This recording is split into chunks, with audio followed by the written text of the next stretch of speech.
田に到着いたします。どなたも車内に落とし物を忘れ物のございませんよう、手回り金ご支度の上お待ちください。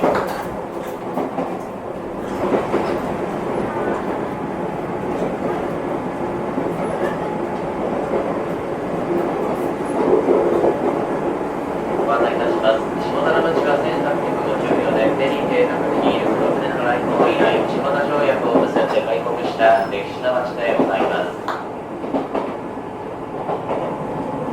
新港高校東前方に長く続いております山並みは自然公園で姿山です。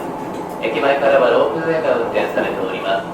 山頂からは日本開国の舞台黒船来航の下田湾が一望でき、遠くには伊豆市道を望むことができるほか、花咲遊歩道や愛船道、下岡連町写真記念館などを巡りながらのミニ散策をお気軽にお楽しみいただけます。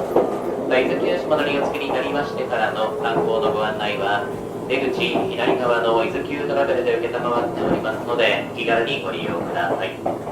ご乗車ありがとうございました。まもなく伊豆急下田終点です。どなたも車内に落とし物を忘れ物のございませんよう、手回り品をお立ち止めください。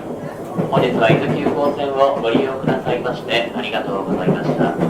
お出口は左側です。